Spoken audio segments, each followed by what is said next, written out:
Hi friends, today I would like to discuss about prismatic compass. ఈ ప్రిజ్మెటిక్ compass full name వచ్చేసండి prismatic compass liquid type mark 3 alpha అని అంటారు. ఇది ఎందుకంటే NCC ABC సర్టిఫికేట్స్లో map reading సబ్జెక్ట్లో అయితే దీన్ని యూజ్ చేస్తారండి ఎక్కువగా. మ్యాప్ రీడింగ్లో ఎక్కడంటే finding of own position, map to ground, ground to map practical చేసేటప్పుడైతే మన ముందున్నటువంటి ఆబ్జెక్ట్స్ యొక్క మ్యాగ్నెటిక్ బియరింగ్ మెజర్ చేయడానికి అయితే దీనికి యూజ్ చేస్తారు. అండ్ మోర్ ఓవర్ ఎర్త్ యొక్క మ్యాగ్నెటిక్ నార్త్ని ఫైండ్ చేయడానికి అయితే యూజ్ చేస్తారు. ఇంకా వచ్చేసి ఒక ప్లేస్ నుంచి ఇంకో ప్లేస్కి ఏ డైరెక్షన్లో ఏ డిగ్రీస్లో మూవ్ అవ్వడానికి అయితే ఈ కంపాస్ అనేది చాలా అవసరమైతే అవుతుంది. ఈరోజు నవేడేస్ వచ్చేసి షిప్స్లో కానీ ప్లేన్స్లో కానీ ఇవన్నీ కంపాస్ బేస్ చేసుకొని అయితే ఇవి పనిచేయడం అయితే జరుగుతుంది. అయితే ఇప్పుడు కంపాస్ యొక్క ఇంపార్టెంట్ విషయాలు అయితే మనం తెలుసుకుందాం. ఇదైతే స్టాండర్డ్ కంపాస్ అండి, ఒరిజినల్ కంపాస్. ఇదైతే మార్కెట్లో అయితే మనకి ఎక్కడ దొరకదు. ఇక్కడ ఒరిజినల్ కంపాస్ చూసుకుంటే దీనిపైన చూసారండి, దీనిపైన ఫుల్ నేమ్ అయితే ఉంది, compass prismatic liquid type mark 3 alpha అని అయితే రాసి ఉంది. అండ్ సెకండ్లీ దీని రిజిస్ట్రేషన్ నెంబర్ అండి చాలా క్రూషియల్ రోల్ అయితే ప్లే చేస్తుంది. మనం ఎప్పుడైనా ఇది ఒరిజినల్ కంపాస్ని మనం ప్రాక్టికల్ చేయడానికి కానీ స్టడీ చేయడానికి కానీ ఎక్కడి నుంచి అయితే తీసుకున్నామో దాని రిజిస్ట్రేషన్ నెంబర్ అదే మనం చెక్ చేసుకోవాలి. అట్ ద సేమ్ టైం దీని అన్ని పార్ట్స్ కూడా సవ్యంగా ఉన్నాయా లేదా అనేది చెక్ చేసుకున్న తర్వాతే మనం తీసుకోవాలి.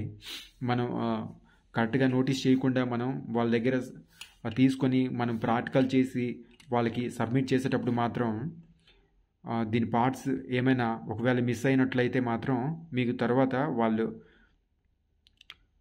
తీసుకునేటప్పుడైతే మీకైతే పనిష్మెంట్లు ఇవ్వడం జరుగుతుంది. And more coming to the point, దీని ఇంపార్టెంట్ పార్ట్స్ అయితే మనం తెలుసుకుందాం. ఇక్కడ చూసారంట మీరు, ఇదేంటంటే టంగ్ అంటారండి.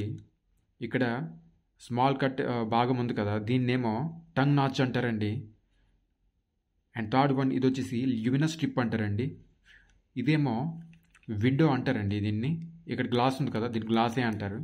ఇది ఎందుకంటే దీనిపైన ఉన్నటువంటి 2 మెటల్ స్ట్రిప్స్ ఉన్నాయి కదా, ఇదేమో గ్లాస్ ప్రొటెక్టర్ అంటారండి. ఈ గ్లాస్ని బ్రోకెన్ అవ్వకుండా ఇదైతే ప్రొటెక్ట్ అయితే చేస్తుంది. ఇది చూసారు కదా, దీన్నేమో లిడ్ అంటారండి. ఈ లిడ్ని కంపాస్ యొక్క మెయిన్ బాడీకి జాయిన్ చేసేదండి. దీన్నేమో హింజ్ అంటారండి. హింజ్ ఏమో దీన్ని అయితే జాయిన్ చేస్తుంది కంపాస్ యొక్క మెయిన్ బాడీకి. ఇక్కడ మీరు చూసారా, దీన్నేమో క్లాంపింగ్ స్క్రూ అంటారండి. ఇదేమో మిల్డ్ వేన్ అంటారండి. ఇదేమో రొటేట్ అవుతుందండి. క్లాంపింగ్ స్క్రూ అయితే లూజ్ చేసినట్లయితే ఈ మిల్డ్ వేన్ అనేది రొటేట్ అవుతుందండి.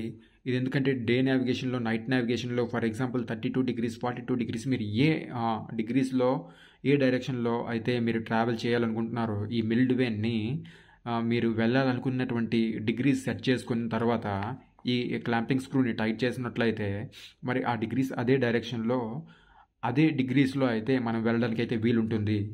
అండ్ నెక్స్ట్ వన్ వచ్చేసి దీనిపైన ఇక్కడ లైన్ ఉంది కదండి, ఈ లైన్ ఏమో ల్యూబర్ లైన్ అంటారండి. దీన్నేమో డైరెక్షన్ మార్క్ అంటారు. ఈ లోపల ఉంది కదండి, దీన్నేమో కార్డ్ లేదా డయల్ అంటారండి. ఈ కార్డ్ లేదా డయల్ పైన చూసారా, దీన్ని 360 డిగ్రీస్ అయితే ప్రింట్ చేసి అయితే ఉంది.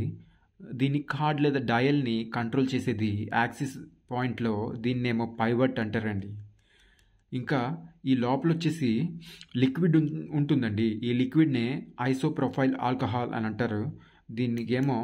దీని ఫుల్ నేమ్ అండ్ ఇది కంపాస్లో ఉండే ఈ లిక్విడ్ నేమ్స్ అయితే మీకు రిటర్న్ ఎగ్జామ్లో కానీ వైవావోస్లో కానీ మోస్ట్లీ మీకు అడగడం అయితే జరుగుతుందండి. కంపాస్ యొక్క పార్ట్స్ ఏంటి, కంపాస్ యొక్క ఫుల్ ఫామ్ ఏంటి, కంపాస్లో ఉండే లిక్విడ్ నేమ్ ఏంటని అండి.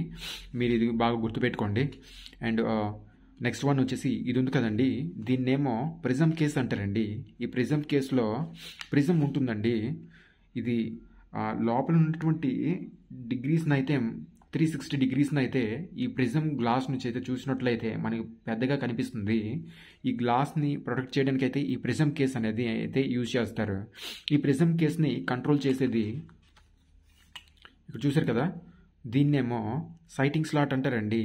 ఎలా అయితే ఇక్కడ హింజ్ అయితే లిడ్ని ఎలా కంట్రోల్ చేస్తుందో, లిడ్ని అండ్ కంపాస్ యొక్క మెయిన్ బాడీని అయితే ఎలాగైతే కంట్రోల్ చేస్తుందో, ఇక్కడ సైటింగ్ స్లాట్ అనేది ఇది కంపాస్ యొక్క మెయిన్ బాడీకి ఈ ప్రిజం కేస్కి అయితే కంట్రోల్ చేస్తుంది.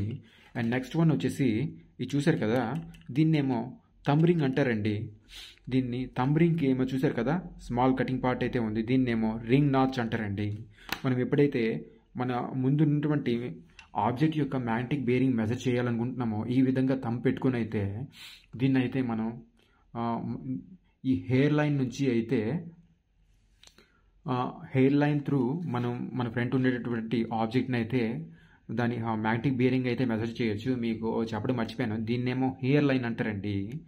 ఇది ఇక్కడ ఉంది కదా, మీకు కనిపిస్తుంది కదా, ప్రిజం కేస్ పైన, ప్రిజం కేసులో ఈ కటింగ్ పార్ట్ ఉంది కదా, ఈ కటింగ్ పార్ట్ నుంచి ఈ హెయిర్ లైన్ నుంచి ముందున్నటువంటి ఆబ్జెక్ట్ని అయితే మనం చూసినట్లయితే మనకి మ్యాగ్నెటిక్ బేరింగ్ అనేది, ఆ ఆబ్జెక్ట్ యొక్క మ్యాగ్నెటిక్ బేరింగ్ అనేది మనం యాక్యురేట్గా మెజర్ చేయడానికి అయితే వీలవుతుందండి.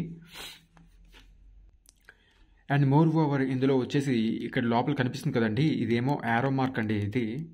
ఇది యారో మార్క్ కూడాను నైట్ టైం అది మెరుస్తుంటుందండి.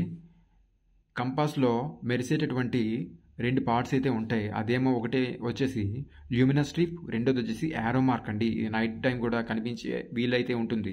ఇది పాతగా అయిపోయింది కాబట్టి మీకు కొంచెం యాక్యురసీ తక్కువగా ఉంది, లేదంటే ఇక్కడ ల్యూమినస్ స్ట్రిప్ అనేది మెరుస్తుంటుందండి.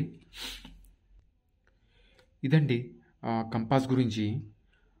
అండ్ నెక్స్ట్ వన్ వచ్చేసి మనం ఎప్పుడైతే కంపాస్ యొక్క టాస్క్ అయితే కంప్లీట్ అవుతుందో ఈ కంపాస్ని క్లోజ్ చేసుకుని, ఇదేమో కంపాస్ కేస్ అండి. ఈ టాస్క్ కంప్లీట్ అయినాక కంపాస్ ఎప్పుడు ఈ కంపాస్ యొక్క కేసులో అయితే ఉంచుకోవాలి, లేదంటే మనం బయట ఉంచుకున్నట్లయితే ఇది కింద పడి దీని పార్ట్స్ అయితే డ్యామేజ్ అయ్యే అవకాశం అయితే ఉంటుందండి.